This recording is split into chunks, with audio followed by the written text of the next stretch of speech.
The crack of splintering wood pulled me away from my coffee. Stepping outside, all I saw was dust, a demolition excavator, and 3 HOA board members sitting in folding chairs, watching as if it were a 4th of July parade. Right where my dam had been stood nothing, completely destroyed. Emily wore a sash declaring, "Water belongs to the HOA." I simply stood there barefoot in my flannel pajama pants, staring at the backhoe claw that had just demolished the sole barrier, shielding all of them from nature's fury.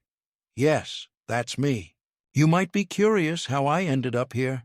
They say you never truly understand your neighbors until you create something they cannot comprehend. For me, that moment arrived the summer after I finished building the dam. It wasn't some massive concrete structure, just a carefully designed reinforced earth dam with a stone retaining wall and a manually operated sluice gate, built with my own 2 hands over 3 years.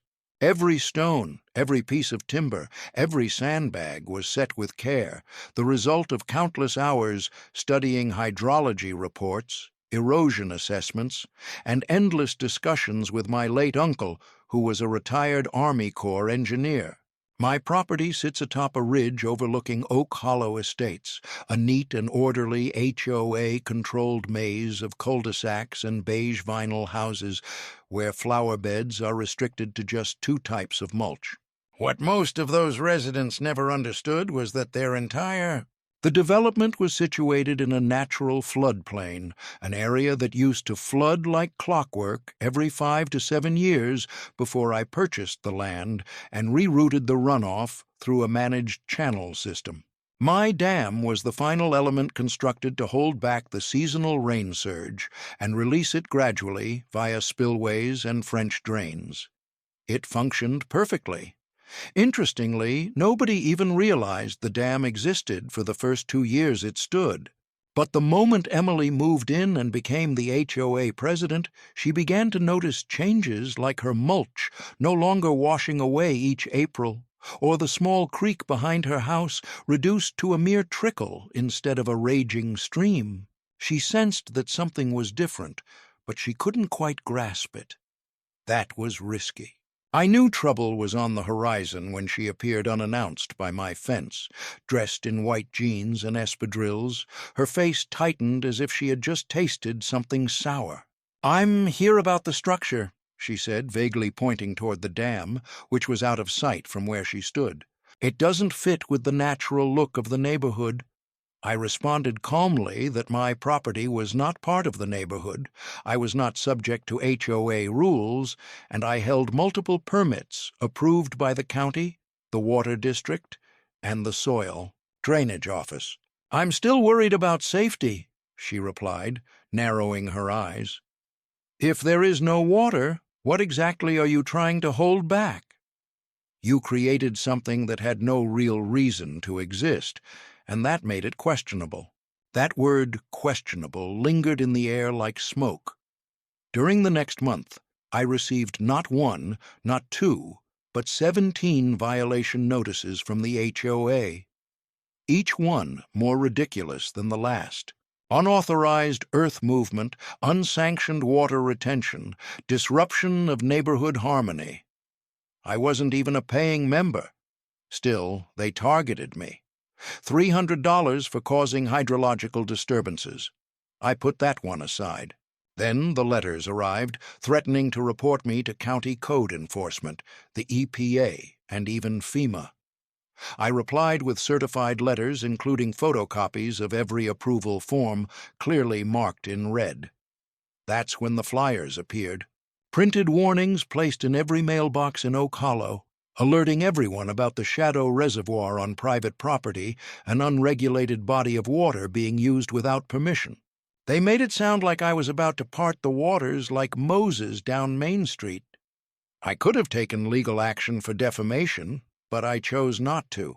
I waited, set up trail cameras, recorded everything, and kept the dam's gate locked with a welded chain. Then, one weekend, I had to go out of town. My cousin was getting married in Montana, and I didn't want to miss it. Before leaving, I made my rounds, inspected the spillways, reinforced the retaining edge with gravel, and ensured the secondary runoff pipe was clear. I even left a note at the trailhead saying, "Private property. Do not trespass." The structure was being watched by cameras. I had been away for 2 whole days. When I returned, the air felt wrong. You know that sensation when you open your refrigerator and detect an unfamiliar smell, a scent that hints something has died? That was the feeling as I approached the hill. The silence was overwhelming. My boots crunched over gravel on the incline. When I finally reached the top, my stomach dropped deep into my legs. The dam was completely destroyed, bulldozed flat as if it had never been there. All that was left behind was a deep scar in the ground, a heap of shattered stone, and one bent piece of the steel gate stuck upright in the mud like a gravestone. Tire marks led away toward the HOA neighborhood, broad tracks wide enough for heavy machinery. I stood frozen for a good 5 minutes, mouth dry and ears ringing, until I noticed something. A laminated sign nailed to a stake, fluttering in the breeze like a cheap plastic banner. It read, "Removal of unauthorized structure, according to Section 8.3 of the Oak Hollow Estates Covenant." There were no signatures or dates, only the HOA letterhead with a list of board-approved actions. My face burned with anger. I wanted to shout, but instead I spun around and headed to the closest trail camera. Gone. Torn from the tree, the mounting bracket hanging like a broken branch. I went to the second camera. The same story. The third was smashed with a rock, but I was prepared. I had backup recording devices hidden inside the dam's control panel. What those recordings revealed turned my blood cold. The footage revealed 2 men in bright orange vests without any company logos, cutting the chain on the gate with bolt cutters. Shortly after, a rented bobcat appeared and began crashing into the dam's base. Emily stood nearby, wearing her HOA badge like a sheriff, shouting orders and sipping iced coffee. "Clear everything out." "This place is a disgrace," she said on the recording. "If he wanted to build a reservoir, he should have come to us first. Ask them? This was my property, my permits, my project. Yet she treated it like some rebellious garden gnome." I saved the footage onto a flash drive, printed the permit documents again, and drove straight to the county offices. In the following days, I submitted reports, contacted my water engineer, and had the site surveyed. The damage assessment and restoration quotes added up to more than $42,000, and that excluded the environmental damage and the risk posed downstream. The thing is, the dam was much more than just a pond. It acted as a buffer, a protective barrier holding back 170,000 gallons of potential floodwater from rushing down into a neighborhood built on heavy clay soil, with French drains from the 1980s and no retention walls. And the monsoon season was only 2 weeks away. It began with a light drizzle, as it always does, the type that taps on your windows like an old friend, whispering promises of coffee and calm mornings. But I was cautious. I had been monitoring weather trends and tracking the NOAA satellite data closely. I sensed right away that this rain was far from ordinary. A warm front coming from the Gulf had clashed with a stagnant cold system over our valley, and the forecast predicted a continuous week of rainfall, a storm that occurs only once in 10 years. This time, the dam was gone, no longer there to absorb the impact. My fingers tapped nervously on the kitchen table as the rain intensified, striking the metal awning outside like rapid gunfire. It had been 6 days since I found the dam destroyed. Despite submitting police reports, notices about environmental violations, and complaints to the county code enforcement, nothing had been done, not a single fine or citation. The county engineers offered a weak apology and suggested I pursue small claims court. Meanwhile, the Homeowners Association had completely stopped responding. They ignored certified letters and gave no justification for their unlawful demolition, hiding behind freshly cleaned fences and perfectly trimmed hedges. I sat by the window, watching the clouds gather like an advancing army. By the second day, the ground was already soaked through. On the third, my gravel path transformed into a muddy mess resembling oatmeal. Every morning I walked along the ridge, raincoat on, boots sinking into the thick slurry that used to be my trail. Water now pooled where it never had before, filling depressions left behind by the bulldozer that tore through the dam's basin. I had set up temporary barriers to slow the water runoff, but they were not designed to handle such a massive volume. Without the dam's basin to hold back the flow, the water rushed freely and uncontrollably.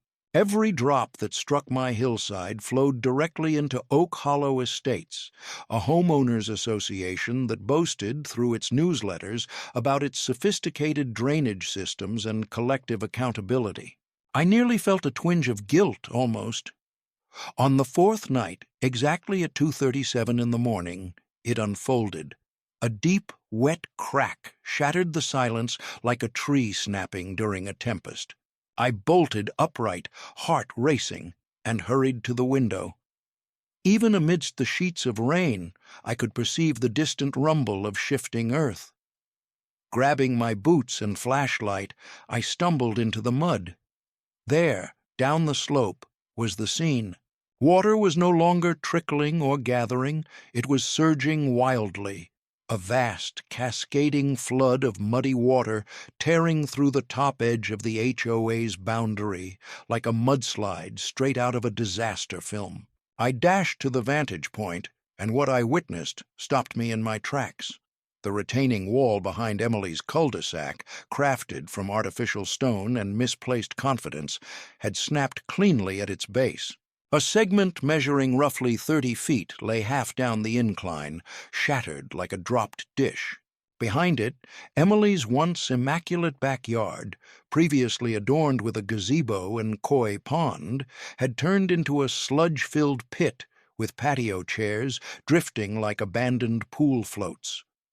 The street beneath was in even worse condition. Water had engulfed the main road, carrying away mulch, trash cans, and who knows what else down the asphalt river. Driveways were flooded, and vehicles were submerged up to their side mirrors. I even saw a decorative garden gnome swept away by the flood. It was like a torpedo crashing into someone's front window. It might have been amusing if it were not so overwhelmingly catastrophic. I rushed back inside to grab my camera, capturing every moment. I recorded the break-in, the flowing water, the heaving sidewalks, and the exploding drainage grates. Then I caught the for sale sign drifting down the hill as if it were floating on a gentle stream. By dawn, the area resembled a battlefield. Emergency crews showed up just as the sun broke through the clouds, casting a warm light on the complete suburban destruction. Emily stood on her lawn, wearing a pink robe, yelling into her phone, while 2 firefighters waited on her front yard with a rubber boat. Her hydrangeas were submerged, her mailbox disappeared, and her eyes locked onto mine across the flooded area with the fierceness of someone who realized they had chosen the wrong enemy. I gave a wave. Later that day, as the Homeowners Association gathered in the community center to evaluate the damage and plan the cleanup, an even more interesting event occurred. The county emergency manager arrived wearing yellow boots and carrying a clipboard. She examined the scene with the serious efficiency of someone experienced in disaster zones rather than upscale townhomes. Then she did something I did not anticipate. She climbed straight up the hill and knocked on my door. "Mr. Allen?" she asked while wiping rain from her glasses. "Are you the owner of Parcel 83B? You had a private retention system on this slope, right?" I nodded carefully. I invited her in and presented everything. The recordings, before and after images of the dam, the permits, the architectural plans, all the paperwork, drone surveys, and footage of the HOA's illegal demolition. She remained quiet for the most part, just jotting down numerous notes. "This runoff incident caused a floodplain reclassification," she eventually said while closing her notebook. "This implies higher insurance costs, updates to infrastructure, environmental cleanup, significant expenses, and major liability." I tilted my head. "Do you really believe the HOA is responsible?" She glanced up. "Actually, they have already pointed fingers at you." My eyebrows raised in surprise. "Me?" "Indeed," she stated plainly. "A preliminary complaint was filed with the county this morning, accusing you of removing a crucial stormwater barrier without approval from the board, leading to disastrous harm to the community." I laughed so hard that I almost spilled my coffee. "That was my dam on my property with all the correct permits." "I know," she replied, turning a page, "and that is exactly what makes this situation intriguing." Within a single day, the story had completely changed. HOA emails circulated blaming me for unauthorized modifications to land features, and Emily posted a lengthy, typo-ridden tirade on the Nextdoor app, labeling me a reckless hydrologist wannabe who jeopardized our neighborhood for selfish reasons. My name became a trending topic on the local Facebook group. They dubbed me Dam Man as if I were some kind of wetlands vigilante. But here is where it gets truly interesting. By attempting to shift all the blame onto me, the HOA they accidentally acknowledged that removing the dam had led to the flood damage. That was a legal bombshell, because if they insisted that the absence of the dam caused the destruction, they were effectively admitting the dam had been essential. This meant its removal without proper procedure, approval, or legal permission was not just an error, but deliberate negligence. Their own statements were turning into the noose that would trap them. I backed up all the evidence to the cloud and sent copies to my lawyer. She was already preparing a counterclaim. Meanwhile, the people of Oak Hollow started to realize what was happening. A crowd gathered at the community center when they found out the HOA might be responsible for turning their basements into indoor pools. One man, a quiet mortgage broker named Vince, stood up and demanded an explanation for why the board had approved changes to the land without a community vote. Emily tried to deflect, but it was clear the mood had shifted. The residents were furious. Their homes were flooded. Their insurance companies were asking tough questions, and Emily looked like someone desperately trying to hold back a flood with a shovel. The storm had passed, but the consequences were just beginning. The lawsuit was filed exactly 9 days after the flood. It arrived as a certified letter, hand-delivered, tucked in a rigid folder with gold lettering that looked more like a wedding invitation than a notice of legal battle. The Oak Hollow Estates Homeowners Association, through their attorneys, received the formal declaration.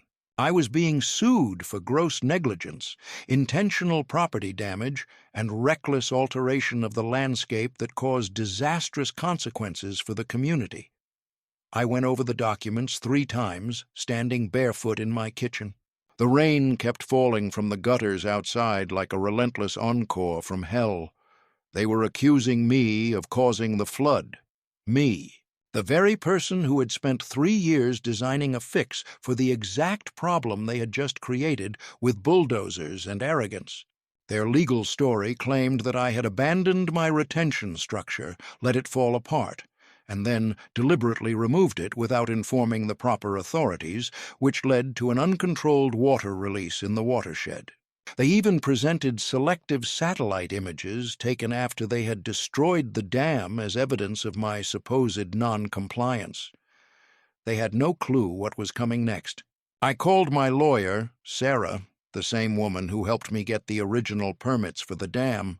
She laughed so hard I thought she would choke on her coffee. "They are suing you? This is a blessing. I haven't witnessed malpractice this outrageous since that zoning board built a dog park on top of an underground septic system," she said. I met with her the following morning. We laid out everything on her large oak conference table, the permits signed by 3 different agencies, the engineering plans approved by a certified hydrologist, the land surveys with topographical maps, and dozens of photographs. I had drone footage from before and after, still images from trail cameras, all time-stamped.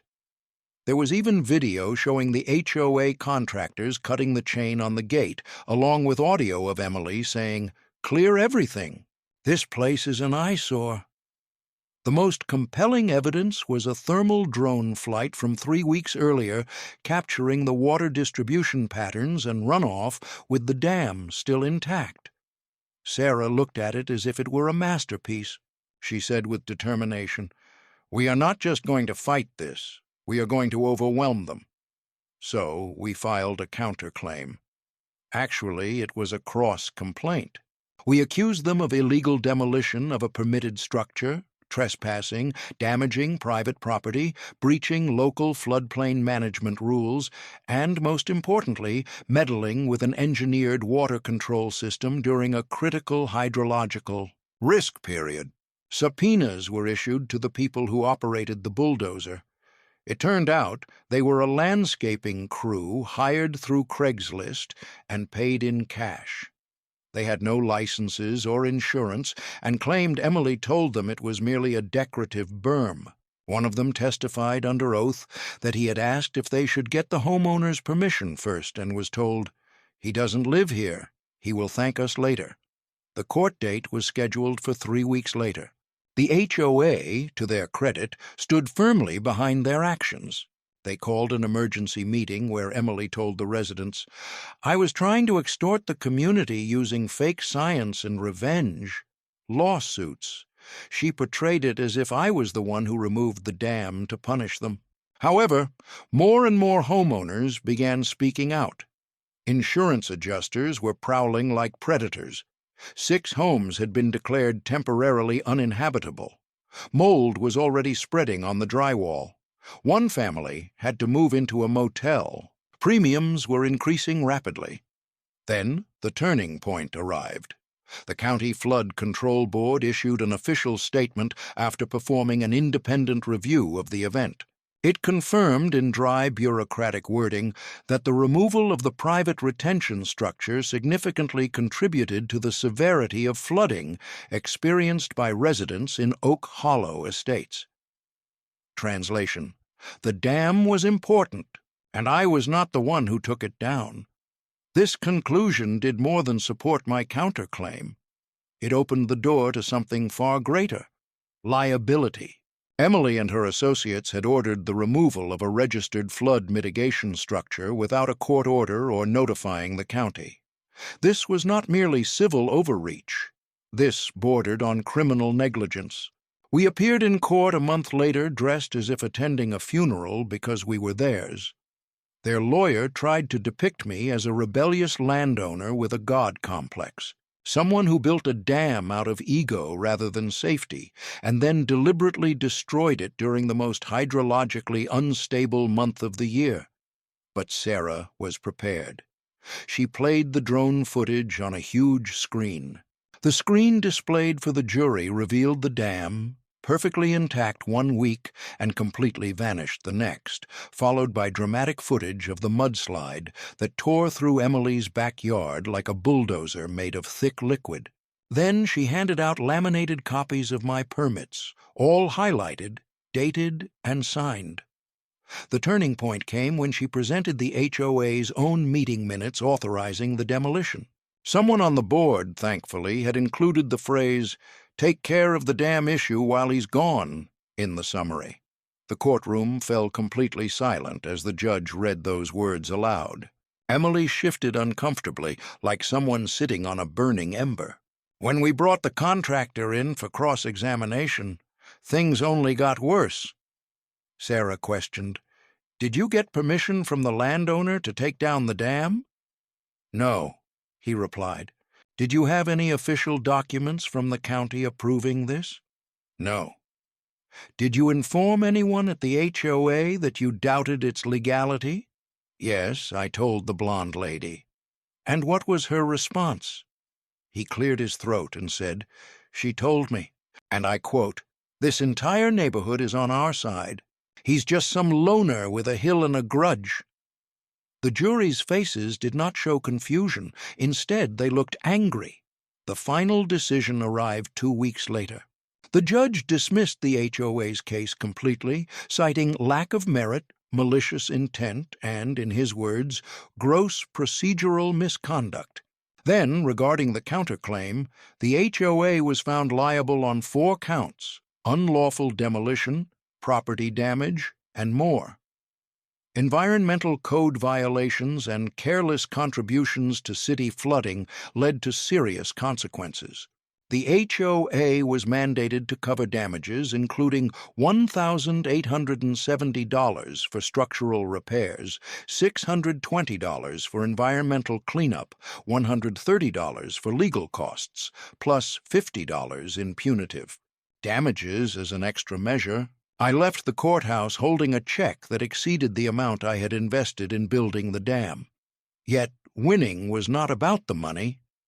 The real victory unfolded afterward. Emily was ousted from her role as HOA president within 7 days. A petition demanding the entire board resign quickly gained traction. 3 members resigned, and 1 relocated out of state.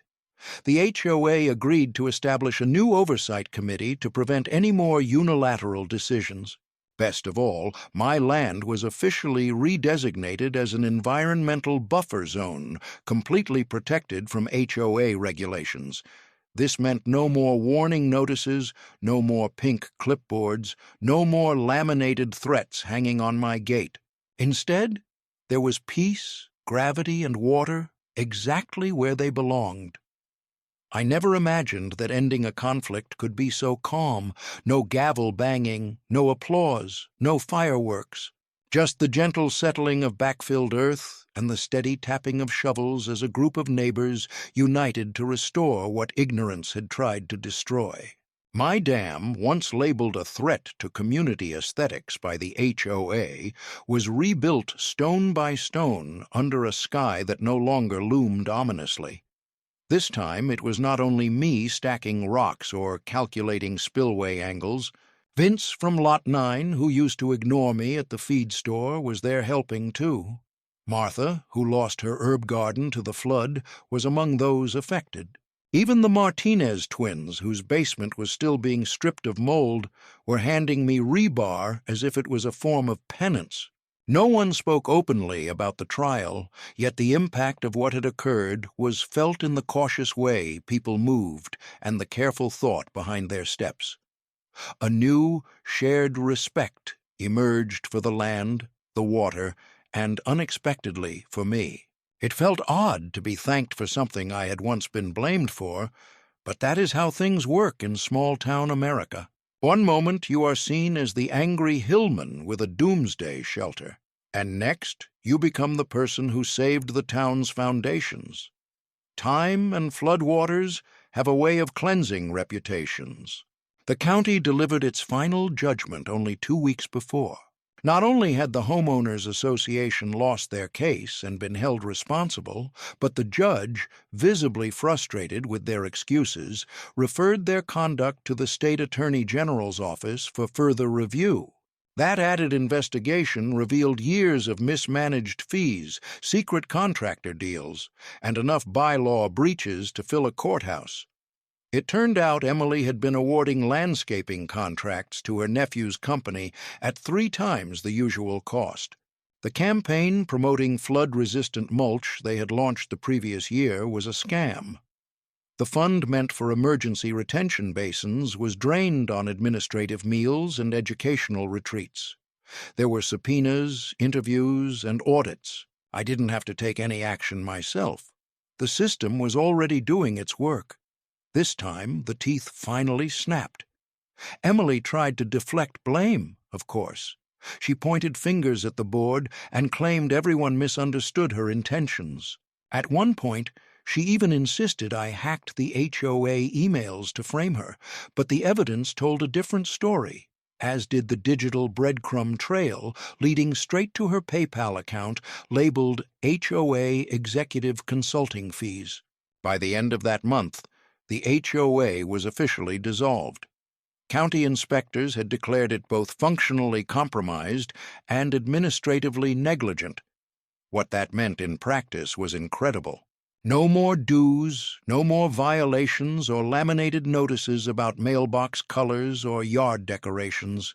The authority that once ruled through their bylaws now dripped uselessly into a pile of revoked charters and unpaid legal bills. Speaking of unpaid bills, those did not disappear with the HOA. The civil court held the board members personally responsible for damages not covered by insurance or the now-defunct HOA budget. Emily, Richard, and 2 other members were ordered to pay a combined restitution sum totaling $2,110. Emily appealed twice and lost both times. By the end of it all, she had mortgaged her home, spent her savings, and put her prized BMW up for auction just to stay financially stable. It still wasn't enough. 1 month after the judgment, a for sale sign appeared on her front lawn, not a quiet or dignified one, but one of those bright orange signs, boldly declaring a motivated seller with an urgency louder than a fire alarm. She received approximately 40% of the appraised value of the house last year. Rumors said she took a position in a plain suburb on the outskirts of Tulsa. The last I heard, she was managing a Facebook group dedicated to living without HOA restrictions and venting about squirrels. As for me, I rebuilt more than just the dam. I restored the trust as well. I organized a cookout during the first dry weekend after the final retaining wall was completed. People arrived carrying casseroles, coolers, and apologies. We all sat on folding chairs along the ridge, gazing down into the valley. It was calm, peaceful. You could still make out faint traces of where the flood had carved paths through the streets, sections of fresh concrete, mismatched siding, and grass sprouting in strange little patterns. Yet nature recovers, and so do people, if they are given a reason to. A few days later, I put up the new sign. I secured it to a sturdy post next to the spillway where the runoff flowed quietly into the downstream culvert. The sign was a simple aluminum plaque, weatherproof, with black letters on a silver background. It read, "Next time, ask the guy who understands gravity." Beneath that, in smaller text, I included the specifications of the dam, its drainage capacity, and the county permit number. No arrogance, just facts. The flood converted even the skeptics. The HOA hardliners who never admitted fault began walking their dogs past the dam with subtle nods and shorter leashes. One person even left me a thank you note signed only, "You were right. We're sorry." Now, every time the clouds gather and the forecast predicts storms, yet I sleep soundly. Not because I rely on the weather report, but because I have faith in what I have created and the people with whom I created it. There is something deeply poetic about that. This small piece of land, once a battlefield filled with trivial disputes and endless paperwork, now breathes freely once more. The creek keeps flowing, the earth remains firm, the frogs have returned, and so have the children, playing in the shallow water as if nothing had ever occurred. Yet they remember it all.